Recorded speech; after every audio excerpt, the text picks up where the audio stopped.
আসসালামু আলাইকুম প্রিয় দর্শক, স্বাগত জানাচ্ছি বিটি চ্যানেল ফর রাতের সংবাদে। পুরো সংবাদ জুড়ে আপনাদের সাথে আছি আমি মাহফুজা পলক। শুরুতেই জানিয়ে দিচ্ছি আলমগীর হোসেন সিটি সংবাদ শিরোনাম।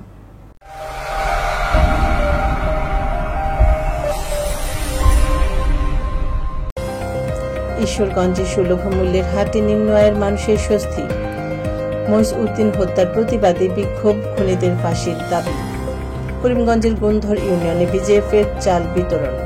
ইসরায়েলি হামলায় গাজার উপর স্বরাষ্ট্রমন্ত্রী নিহত। রানবিলা নই সেঞ্চুরি করে রেকর্ড করলেন তাসকিন। শুনছিলেন আলমগীর হোসেন সিটি সংবাদ শিরোনাম। এবার ম্যাপল ইন্টারন্যাশনাল স্কুল স্থানীয় সংবাদ।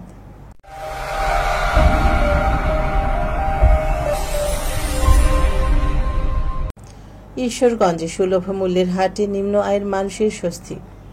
পবিত্র মাহে রমজান উপলক্ষে ঈশ্বরগঞ্জে সুলভ মূল্যের হাট বসানো হয়েছে।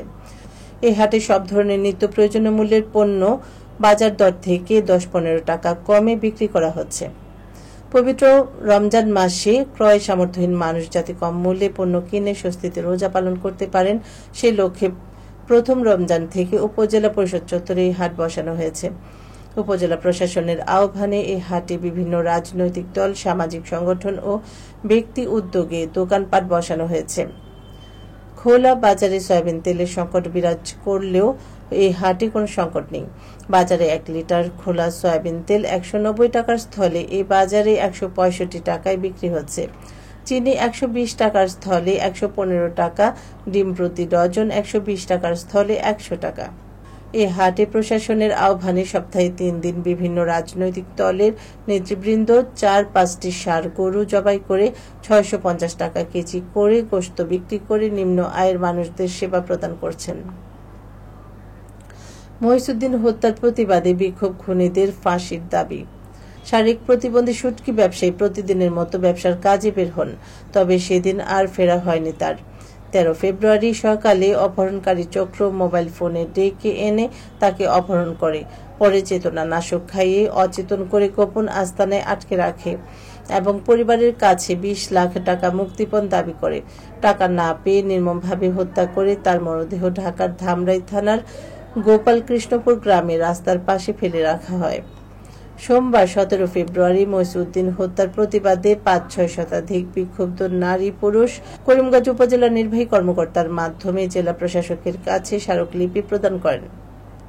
পরে করিমগঞ্জ প্রেস ক্লাব চত্বরে এক বিক্ষোভ সমাবেশ অনুষ্ঠিত হয়। সেখানে কিরাটন UP chairman Mohammad Rafiqul Islam, union বিএনপির সভাপতি সুলেমান সওদাগর, যুগ্ম সাধারণ সম্পাদক ইসলাম উদ্দিন জীবন, সাংগঠনিক সম্পাদক এরশাদ মিয়া ও নিহতের ভাই ওয়াসিম উদ্দিন বক্তব্য রাখেন। বক্তারা অবিলম্বে খুনিদের দৃষ্টান্তমূলক শাস্তি দাবি করেন। করিমগঞ্জের গুন্ধর ইউনিয়নে বিজিএফের চাল বিতরণ। আসন্ন ঈদ উল ফিতরকে সামনে রেখে করিমগঞ্জ উপজেলার গুন্ধর ইউনিয়নে 1482 জনের মধ্যে বিনামূল্যে সরকারি ভিজিএফের চাল বিতরণ করা হয়েছে। আজ গুন্ধর ইউনিয়ন পরিষদ কার্যালয় থেকে এই চাল বিতরণ করা হয়।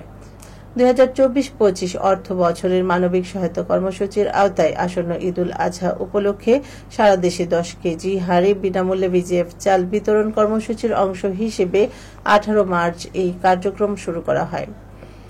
এ সময় উপস্থিত ছিলেন ইউপি সদস্য বাদল ভূঁইয়া, মিলন মিয়া, শাহাবুদ্দিন, চান মিয়া, দিন ইসলাম প্রমুখ। এবার জীবনদীপ হেলথ সেন্টার আন্তর্জাতিক খবর।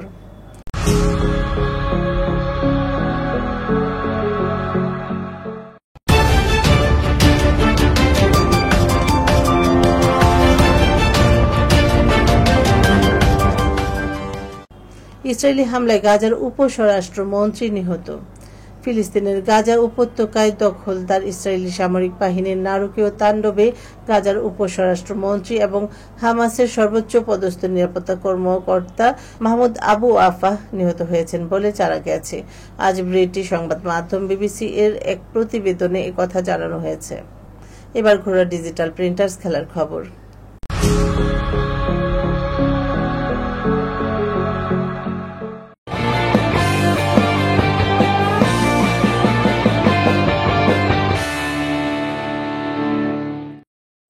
রানবিলানয় সেঞ্চুরি করে রেকর্ড গড়লেন তাসকিন। তর্ক সাপেক্ষে এই মুহূর্তে দেশের সেরা পেসার তাসকিন আহমেদ। 3 ফরম্যাটে আলো ছড়াচ্ছেন তিনি। মাঝে মধ্যে রেকর্ডও করছেন। এবার ঘোড়া ক্রিকেটও নতুন রেকর্ড করেছেন এ পেসার। চলতি ঢাকা প্রিমিয়ার লিগে ডিপিএল মোহামেডানের হয়ে খেলা তাসকিন অবশ্যই এই রেকর্ড ভুলে যেতে পারলেই বাঁচে। জাতীয় দলের এই পেসার যে রেকর্ড করেছেন রান বিলানোর। ডিপিএলে রান বিলানোয় সেঞ্চুরি হাঁকিয়েছেন তাসকিন আহমেদ। আজ বিকেএসপিতে গাজী গ্রুপ ক্রিকেটার্সের বিপক্ষে 10 ওভারে 107 রান খরচায় 3 উইকেট শিকার করেছেন মোহামেডানের হয়ে খেলা তাসকিন। দর্শক, এই ছিল বিটি চ্যানেল 4 রাতের সংবাদ। সকলকে পরবর্তী সংবাদ দেখার আমন্ত্রণ জানিয়ে এখানে বিদায় নিচ্ছি। আপনারা ভালো থাকুন, সুস্থ থাকুন। নিত্য নতুন খবর পেতে বিটি চ্যানেল 4 এর ফেসবুক পেজ ও ইউটিউব চ্যানেলের সঙ্গে থাকুন। শুভরাত্রি। আল্লাহ হাফেজ।